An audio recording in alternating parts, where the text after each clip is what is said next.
Soul Hunter seeks to change the way that Unchained topped this event. The Promethean Princess deck box is still up. We have the regular edition with no field center up right now. I will leave a link down below so you can grab yours today. And remember, this little Ponix is the most adorable thing in the whole wide world. So cute.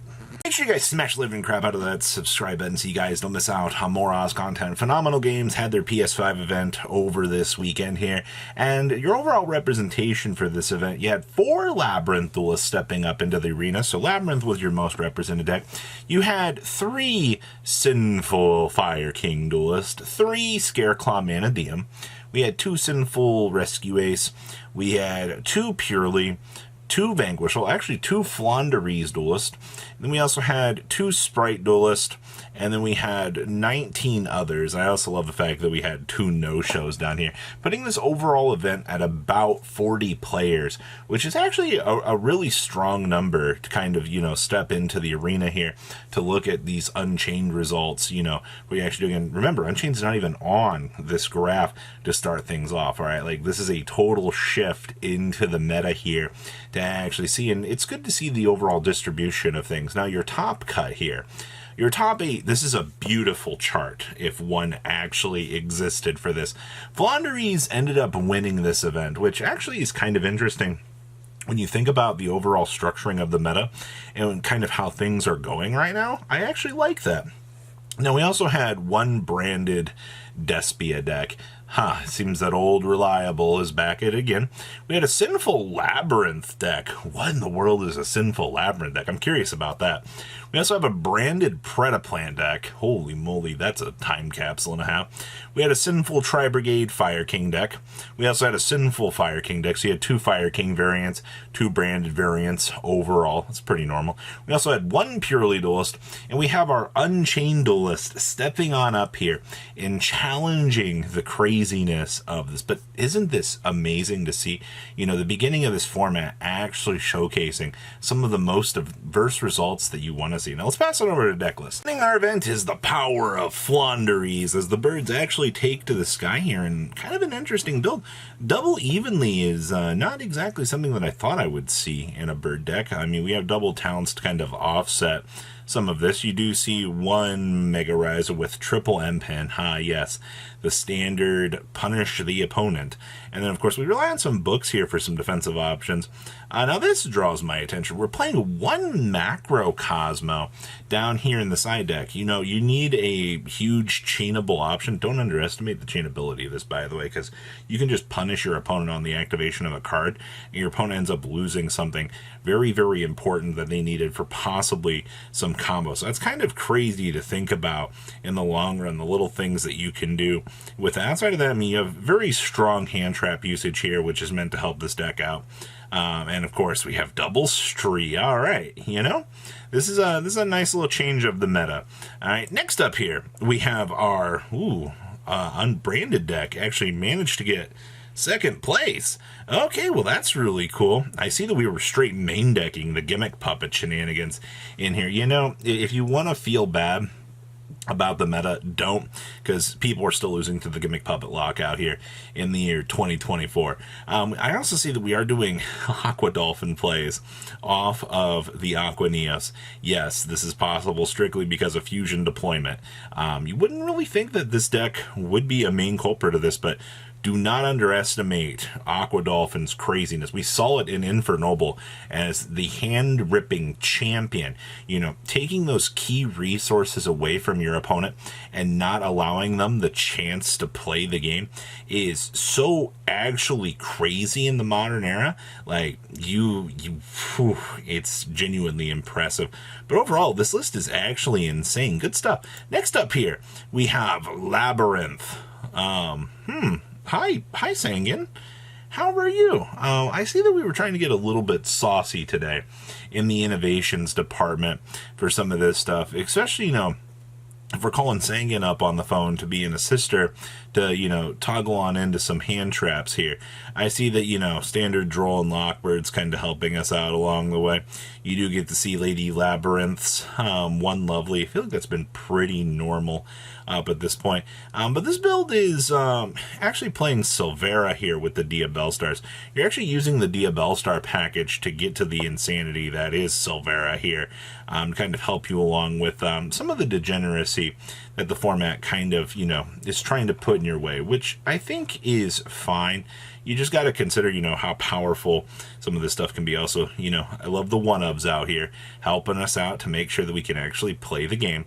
Next up here, we have, I cannot believe the fact that both of our branded list managed to make it into the top upper half of this tournament, which is actually kind of crazy. Now this, like I said, this takes me back here.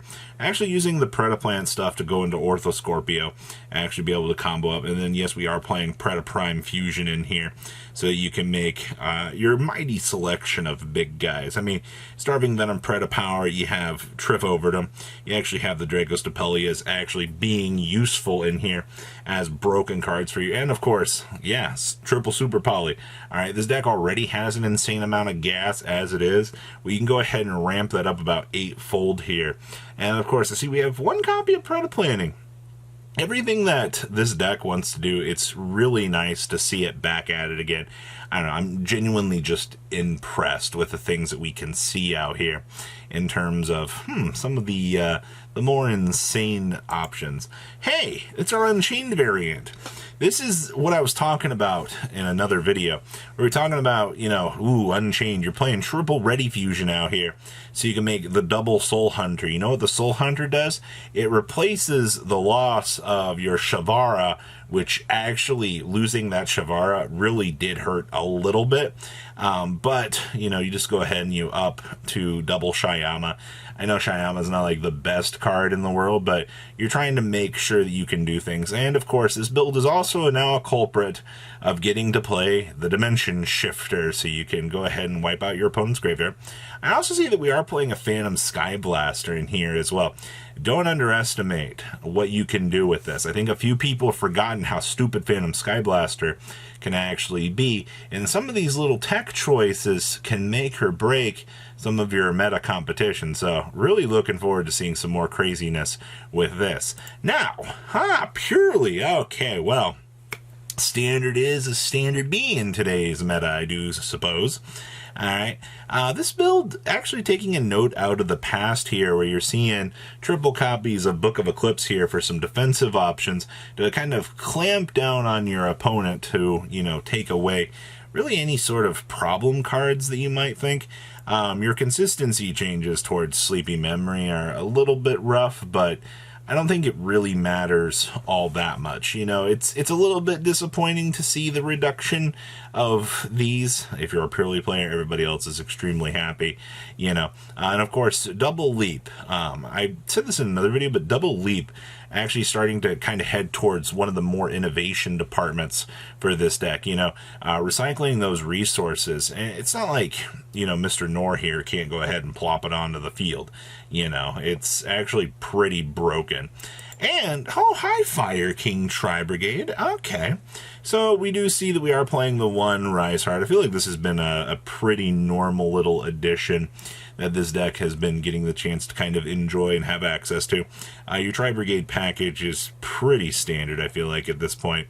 And then you do see here that we do have your one copy of Silvera here to kind of help out along with the little craziness that it actually is. I'm actually kind of happy to see some of the little value that we're getting with this.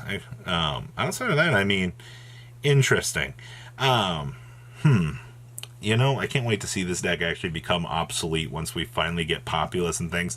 Everybody's going to end up gutting this stuff out, and it'll be so much more different. And of course, the one Fire Avatar Kieran out here, this has been showing up as a pretty major one-of out here for most of these side deck purposes, especially if you're doing more of the Tri-Brigade side of things. And we have one more list for you today. This is going to be standard Fire Kings. I know, right? But wait, there's a twist. We're playing a fire attacker with triple impulse here. You know, you being able to shift your hand around and get those immediate resources, you know, off of a draw 2 and sculpt 1 for a discard actually is pretty broken. And we've seen Tier abuse this, and it's funny as crap to see another deck actually out here messing around with this. So overall, not too bad. I like what I'm seeing here, that's for sure. So please leave a comment down below, tell me what you guys think, and I'll see your beautiful faces back here later in the day, guys. You guys stay safe out there, all right? Peace out. Patrons, thank you.